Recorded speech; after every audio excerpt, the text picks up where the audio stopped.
The Madonna Stalker's Collection by Robert.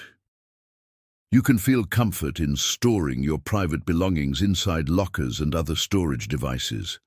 However, sometimes the private belongings found inside these storage devices are rather strange and disturbing.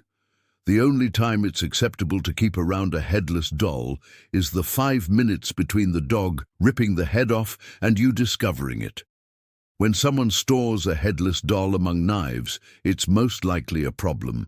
Robert Dwee Hoskins, who was rearrested after escaping from a mental hospital in February of 2012, was convicted of threatening to murder Madonna.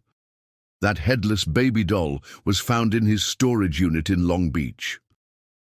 LA Weekly reports on the 10 creepiest items found in the Madonna Stalker storage unit. Besides the headless baby doll and dozens of knives, Hoskins kept a very scary clown mask, a sumo wrestler baby doll, a Barbie backpack, and so much more. As I stood there staring at the contents of Hoskins' storage unit, a chill ran down my spine. The fluorescent lights flickered ominously, casting eerie shadows across the piles of disturbing objects. I could almost hear faint whispers emanating from the clown mask, its painted grin seeming to widen as I looked at it. My hands trembled as I picked up the headless doll. Its plastic body felt unnaturally cold, and I swear I felt something move inside it. Seek refuge in Allah from the evil of what He has created, I muttered, remembering an ayah my grandmother often recited. But even those words of protection couldn't shake the feeling of dread that had settled over me. What drove a man to collect such macabre items? What dark obsessions lurked in Hoskins' mind? As I left the storage unit, I couldn't help but wonder how many other seemingly ordinary storage lockers held sinister secrets just waiting to be discovered.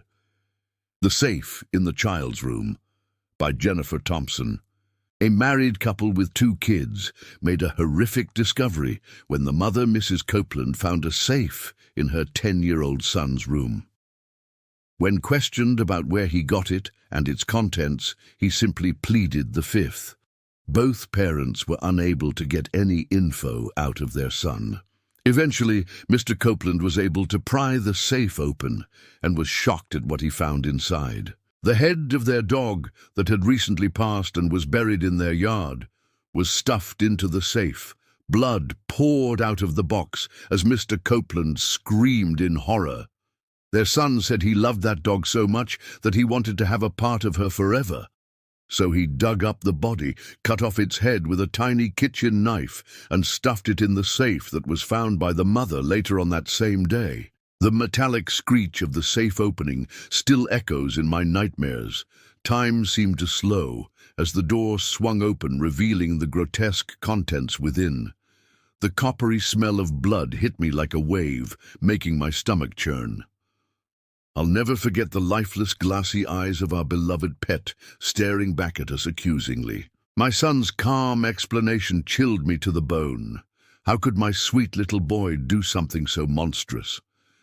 As I looked into his eyes, I saw no remorse, only a cold detachment that terrified me more than the grisly scene before us.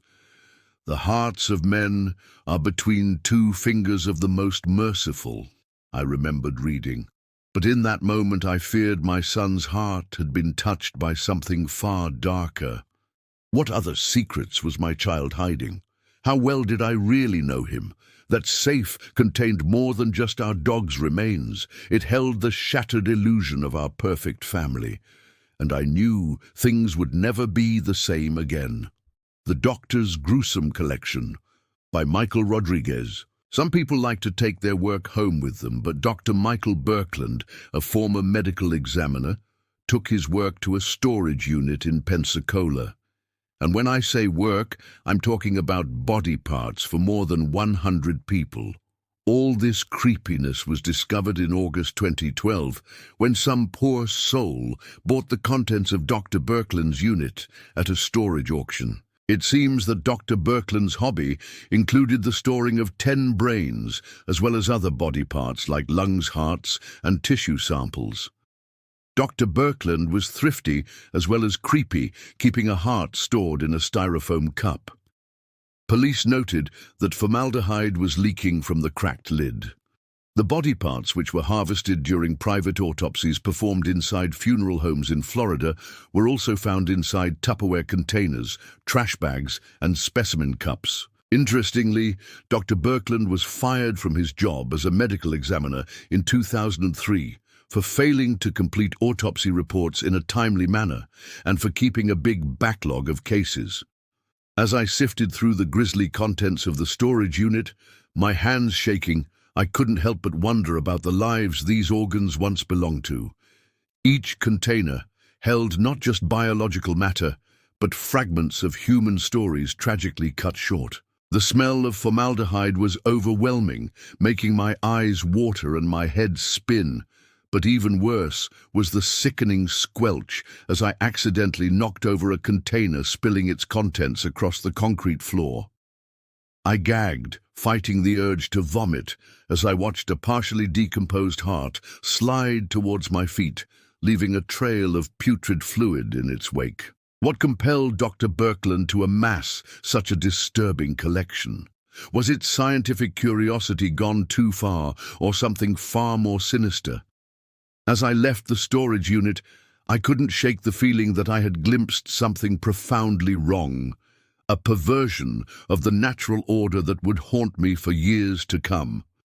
Grandma's 17-Year Rest by Sarah Williams. Unit B8 in U.S. Store Self-Storage in Clearwater, Florida, held something that couldn't be auctioned off when the family fell behind on payments in January of 2012. When the storage facility manager told the family that the contents were going to be sold, the truth came out. Among the banana boxes and old TVs rested the grandma's skeletal remains. Authorities identified the grandma as Anne Bunch, born on January 1, 1900. Since the woman's death in 1995, her remains had been stored inside a painted blue coffin in a storage unit that wasn't air-conditioned. For 17 years, her remains rested inside a warm storage unit. The body had been properly prepared for burial by a funeral home in Alabama, which explains the lack of odor. As I stood in the dimly lit storage unit, staring at the faded blue coffin, I felt a profound sense of sadness wash over me. The air was thick and stagnant, heavy with the weight of secrets long kept. I couldn't help but imagine Anne Bunch lying there forgotten for nearly 2 decades, surrounded by the mundane detritus of family life. My hand trembled as I reached out to touch the coffin's smooth surface. Despite the lack of odor, I swear I could smell the faintest hint of decay, a reminder of the grim reality within. "Every soul shall taste death," I whispered, remembering the Quranic verse. But surely this wasn't the dignified rest Anne deserved. What circumstances led a family to store their loved one like unwanted furniture? What tales of love loss and family drama lay buried alongside Anne Bunch?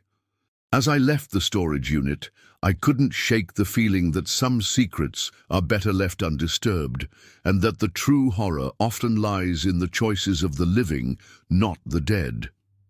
The Wrong Locker by David Anderson. A lot of people refuse to go to public pools, and maybe this will be one more reason. An elderly man named Jacob Pastor, who swam in a public pool in Colorado, used the same locker in the changing room every time he visited.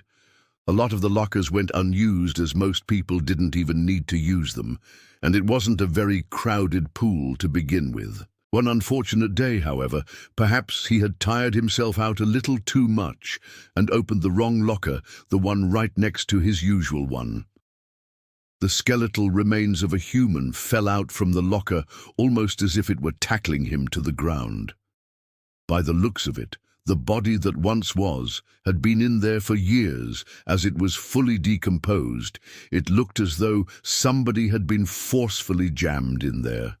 Or perhaps they simply got stuck in there themselves. That mystery will remain unsolved. The hollow clang of the locker door opening seemed to echo forever in the empty changing room. Time slowed to a crawl as Jacob watched in horror as the skeletal form tumbled towards him. The bones clattered against the tiled floor, a macabre symphony that would haunt his dreams for years to come. The overpowering stench of decay hit Jacob like a physical force, making him gag and stumble backward. His heart pounded in his chest, threatening to burst as he stared into the empty eye sockets of the skull now resting at his feet. How long had this poor soul been trapped here, forgotten and alone? As the initial shock wore off, Jacob's mind raced with questions. Who was this person? How did they end up here? And most terrifyingly, how many other secrets were hiding behind the seemingly innocent doors of everyday life? Jacob knew he would never look at a simple locker the same way again, and he couldn't shake the nagging feeling that sometimes it's better not to know what lies behind closed doors. The Locksmith's Discovery by Amanda Foster. Volkswagen had seen his fair share of strange things in his line of work. As a reformed thief turned locksmith, he thought he'd encountered it all, but nothing could have prepared him for what he was about to uncover. The landlord's voice crackled with urgency over the phone. "I need you to crack open a safe left behind by a tenant." Little did Volkswagen know this routine job would lead him down a dark path he never expected to tread. The safe loomed before him, an impenetrable metal fortress. Volkswagen's fingers danced across the keypad, his mind racing through possible combinations. With a satisfying click, the lock disengaged. He gripped the handle, heart pounding, and swung open the heavy door. The musty air hit him first, then his eyes widened in shock. There, nestled among stacks of papers, was a live grenade, its pin still intact. Volkswagen's breath caught in his throat. One wrong move, and this entire building would have been reduced to rubble. But the grenade was just the beginning. As Volkswagen's gaze swept over the safe's contents, his blood ran cold. Stacks of SD cards filled every corner, their labels sending chills down his spine. His trembling hands reached for a worn leather journal. The moment he cracked it open, he wished he hadn't. The pages were filled with such depravity that Volkswagen slammed it shut, his mind reeling. "I thumbed through it, and I won't tell you what was in it, so that you could actually sleep tonight," he later wrote. The authorities arrived, sirens blaring. As they confiscated the evidence, Volkswagen couldn't shake the feeling of unease. He'd unknowingly stumbled upon something far more sinister than he could have imagined.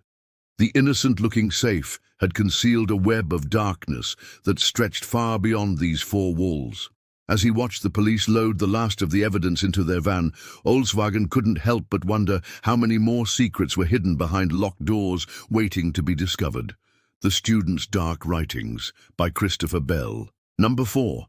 The year was 1987, and the sleepy town of Fort Collins, Colorado, was about to be rocked to its core. The disappearance of local girl Peggy Hetrick had sent shockwaves through the community. But it was what the police found during their investigation that would haunt them for years to come. As they combed through the school, searching for clues, they came across Timothy Lee Masters' locker. What lay inside would chill them to the bone. The locker door creaked open, revealing a treasure trove of nightmares. Over 2,200 pages of violent writings spilled out, each one more disturbing than the last. Horrific drawings of mutilated bodies covered every available surface, some bearing an eerie resemblance to the scene where Peggy was last seen. The detectives' faces paled as they sifted through the mountain of evidence. How could a 15-year-old boy's mind conjure such darkness? Timothy Lee Masters was found guilty, his dark fantasies sealing his fate. Life imprisonment stretched before him, a punishment for crimes he swore he didn't commit. But fate had other plans. In 2008, advances in forensic science shattered the case against him. The very evidence that had condemned him now set him free. As Masters walked out of prison, a free man, the true horror set in. If he wasn't responsible for Peggy's disappearance, then who was? The streets of Fort Collins no longer felt safe. The real culprit still lurked in the shadows, Peggy Hetrick's attacker never brought to justice. The dark writings that had once seemed so damning now stood as a chilling reminder that sometimes the most terrifying monsters are the ones we can't see. As the case went cold, the town was left to wonder what other secrets lay hidden behind innocent facades. The Barbecue Surprise by Lisa Rodriguez. Number 3. Shannon Wisnet thought he'd struck gold when he won a barbecue smoker at a storage unit auction. Little did he know he was about to stumble upon a discovery that would turn his stomach and capture headlines across the nation. As Shannon eagerly unwrapped his prize, his excitement quickly turned to horror. There, nestled among the racks and grates, was a human leg wrapped in tinfoil. Shannon's mind raced with gruesome possibilities. Had he unknowingly purchased a murder weapon? Was he now an accessory to some heinous crime? With trembling hands, he dialed 911, his voice barely above a whisper as he explained his macabre find. The police arrived, sirens blaring, ready to unravel a twisted tale of violence and dismemberment. But sometimes truth is stranger than fiction. As the investigation unfolded, the leg's origin story took an unexpected turn. The former owner of the storage unit, John Wood, had been in a plane crash in 2004. The accident had cost him his leg, which had to be amputated below the knee. In a decision that would baffle authorities and the public alike, Wood had opted to keep the severed limb. His reasoning? He wanted to be buried whole when his time came. But in a twist of fate that could only be described as darkly comedic, Wood had forgotten about his grisly keepsake tucked away in storage. As the story spread, Shannon found himself at the center of a media frenzy. His bargain barbecue had turned into a cautionary tale about the surprises that can lurk in forgotten storage units. The Tooth Collection by Mark Johnson. Number 2. Atten Canola's pulse quickened with anticipation as she peeled back the layers of plaster in the derelict home she was refurbishing. The wall safe, hidden behind years of neglect, promised untold treasures. Visions of forgotten heirlooms and bundles of cash danced in her mind as she called the locksmith. But as the safe's door swung open, Anne's dreams of riches evaporated, replaced by a nightmare she could never have imagined. There, nestled in the dusty confines of the safe, was a handful of human teeth. Anne's scream echoed through the empty house as she stumbled backward. The locksmith's face drained of color, his tools clattering to the floor. Who would keep such a macabre collection? And more importantly, why? The teeth gleamed in the dim light, each one a silent witness to some unknown horror. As the police arrived, Anne couldn't shake the feeling of unease that had settled over her.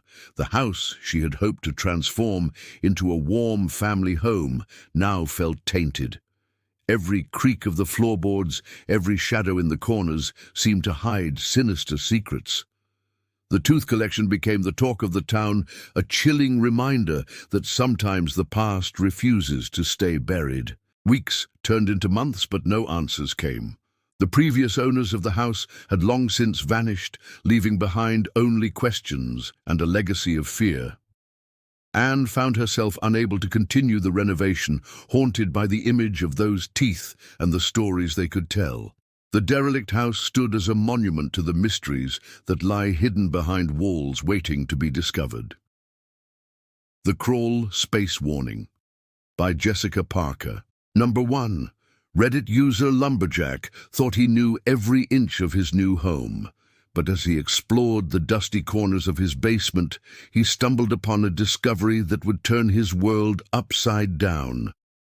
A hidden crawl space barely large enough for a water heater beckoned from behind a false wall. Lumberjack's curiosity got the better of him as he squeezed through the narrow opening, his flashlight beam dancing across unfamiliar territory. The beam of light fell upon a mysterious black door, locked tight against intruders. Lumberjack's heart raced. What secrets lay hidden behind this forbidden entrance? Sleep eluded him that night, his mind conjuring endless possibilities. Unable to resist the siren call of the unknown, Lumberjack returned to the crawl space, determination etched on his face. With a resounding crack, the lock gave way, revealing a sight that would haunt his dreams for years to come. A black sentry safe loomed in the corner, its presence ominous in the confined space. Lumberjack's hands trembled as he worked the combination, his breath coming in short gasps. As the safe door swung open, a collection of VHS tapes spilled out. But these were no innocent home movies. Scrawled across one tape in jagged letters were the words, "No, no, no, no." Lumberjack's blood ran cold as he uncovered a chilling note penned in dripping black ink. "Save yourself." For 8 long months, Lumberjack grappled with his terrifying discovery. The tapes weighed heavily on his conscience, their contents a mystery that plagued his every waking moment. Finally, unable to bear the burden any longer, he turned to the Reddit community for guidance. With trembling fingers, he typed out his story, the words a desperate plea for help. In the end, Lumberjack made the decision that would change everything. He handed the tapes over to the police, their contents now a matter for the authorities to unravel. As the investigation unfolded, Lumberjack couldn't shake the feeling that he had stumbled upon something far darker than he could have ever imagined. The crawl space that once seemed so innocuous now felt like a portal to another world, one filled with unspeakable horrors. Every creak of his house, every shadow in the night, reminded him of the warning etched in that haunting note. Save yourself. But from what? The answer to that question would keep Lumberjack awake for many nights, to come the mysteries of the crawl space, forever etched in his memory.